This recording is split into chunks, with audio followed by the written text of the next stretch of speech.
this scene is depicted in the music video as well.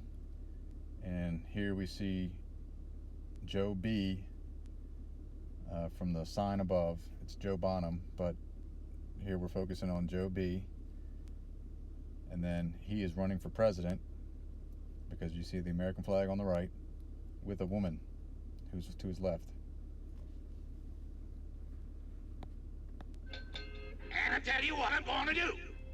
I'm going to lift the lid of this box here, and I'm going to let you look at the face of the only man in the world who don't give a damn about anything. You remember? It only cost you 15 cents. And if this guy looks back at you, by golly, I'll give you a $5 bill. All right, bring on the music, Rollo boy. Okay, step right up. Step right up, folks. Step right up. Hurry, hurry, hurry, hurry. Get a close look at the man who... Thank you. So here you can see his running mate reaching for votes from people who don't exist, essentially saying that the votes don't matter. Maybe you can. Maybe you get that part. Thank you.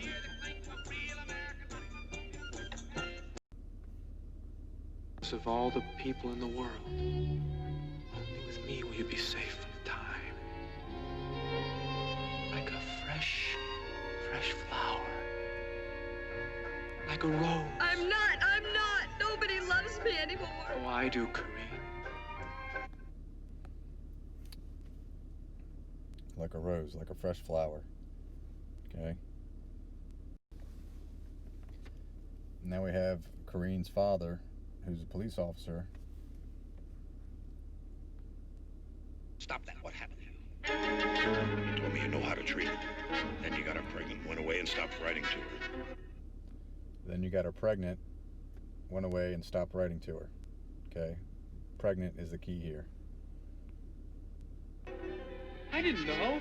I couldn't write. Bye, Joe. Goodbye.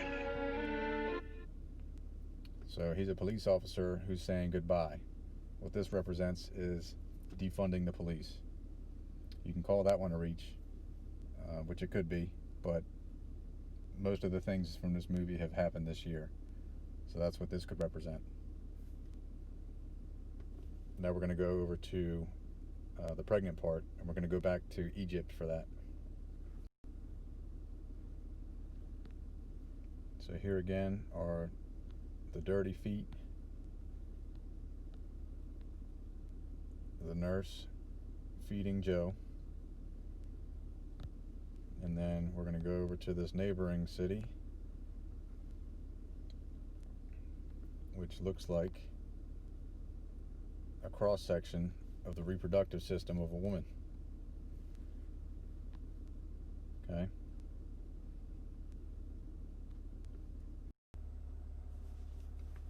So here's an overlay of the cross-section on top of the city.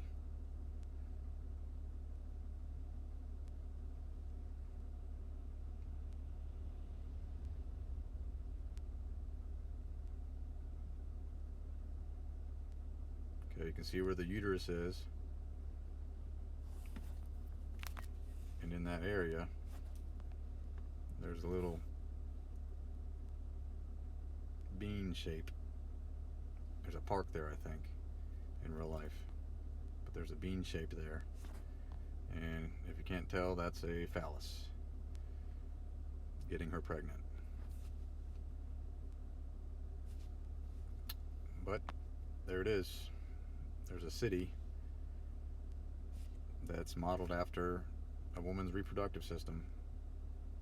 Now that's either a coincidence or it's made for this movie. Now, why are so many cities in Egypt being modeled after this movie? How significant is this movie?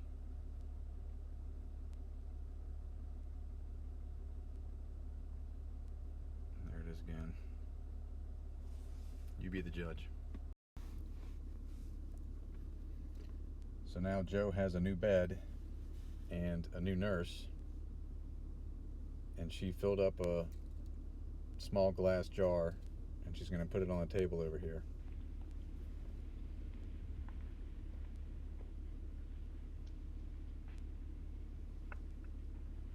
Now, Joe mentioned a rose earlier, and there's the rose, a single rose.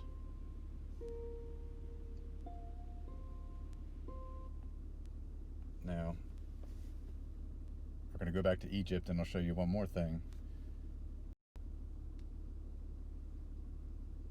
So there's the city we just looked at. There's the nurse with Joe and the feet down there. Now, if we zoom out, we'll see that we have the Nile Delta right here.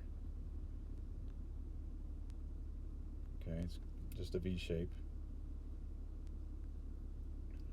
But we'll also see that there is a leaf. Okay. What does that look like? To me, it looks like a flower or a bloomed rose.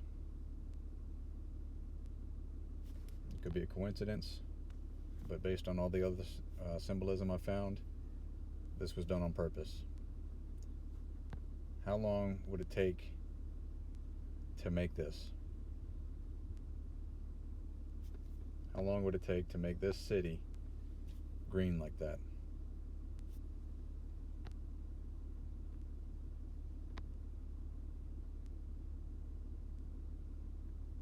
All the farms.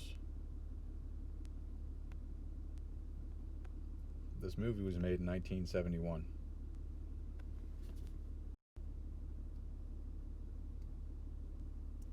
So here's Joe's new nurse. She's looking outside the window in his room, and you can see the snow and the frost there. And she's trying to figure out a way to communicate with Joe because he can't hear, he can't talk, and he doesn't have any arms and legs. So he's completely incapable of communicating other than moving his head. But the nurse is getting ready to write letters on his chest to tell him Merry Christmas.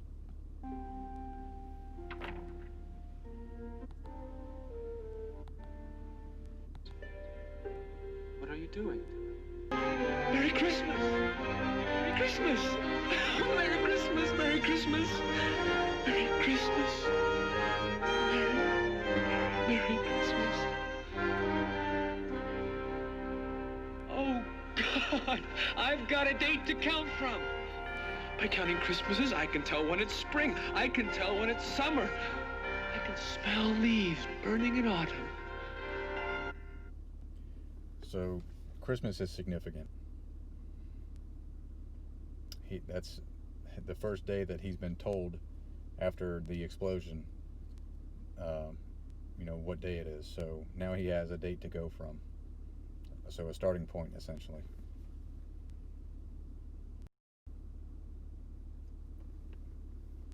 So now that we know that it's Christmas Day, this is a Christmas party. And here we go. I'm the boss, this is champagne, Merry Christmas. I'm the boss, this is champagne, Merry Christmas. I'm the boss, this is champagne, Merry Christmas. So this guy says he's the boss, and he's wearing a red sash around his shoulder down to his waist. You're going to have to trust me on this, but what that represents is just a diagonal line, okay? That diagonal line is the boss. And I'll show you exactly what that diagonal line means. So here's what that diagonal line means. You're going to have to trust me on this.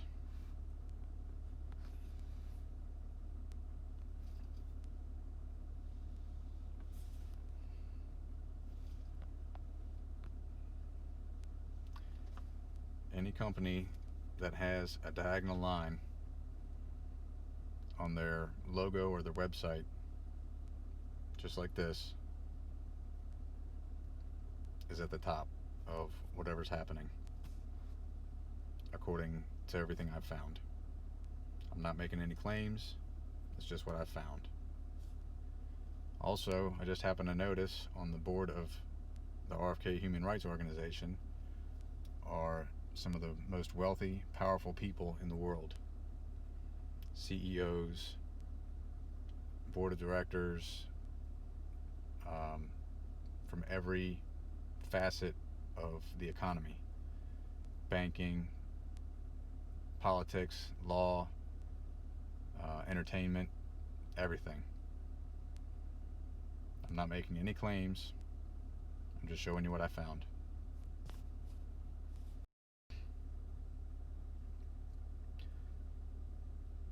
So I didn't find this by searching for RFK Human Rights on Google. I actually found this by searching the building that kept popping up in DC and all the symbolism I've found. If you Google the address 1300 19th Street Northwest, Washington, D.C., this is one of the results. Okay, it's an office building, but this is one of the businesses in there. RFK Center for Justice and Human Rights. Okay, this building keeps coming up in the symbolism. Not making any claims. So going with the assumption that companies with that diagonal line are the boss, I haven't figured out exactly what the champagne is, but he's saying Merry Christmas because it's a significant day. Also in the news, we've been hearing about a dark winter coming. Well, Christmas just so happens to be in winter. Could that be a coincidence? Possibly. Also, when they talk about Merry Christmas here, and the woman's looking for her son Jesus Christ because she can't find him on his birthday, which he should be there, this means that they're going to enact the New World Order either on or before Christmas of this year. That's what that means. And that's scary. If they get into the presidency. I'm the boss, this is champagne, Merry Christmas. I'm the boss, this is champagne, Merry Christmas. Where's my I'm boy? the boss, Where's this is my little champagne, boy? Merry He's Christmas. too young, can't you see? He's underage. He Merry just came Christmas. up from Tucson. I'm the boss, this is champagne. His name is Jesus Merry Christ, Christmas. and today's I'm the boss, his birthday. Merry Christmas.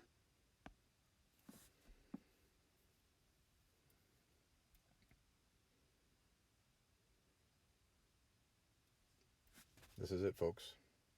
I don't know what to tell you. If we don't do something now, we're going to lose our freedom all over the world.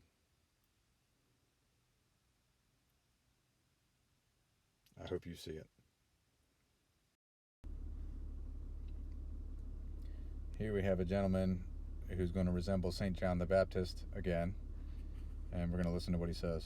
Merry Christmas. I'm the boss. This is champagne. Merry Christmas. Might I cut in? I have influence. I can get you a soft berth. I can be of great help. I've helped myself. That's what you think. But everything has changed. The time has come for you to go out and fight. Are you going? So St. John the Baptist is saying the time has come for you to go out and fight. Fight for what? Our freedoms? What does this mean?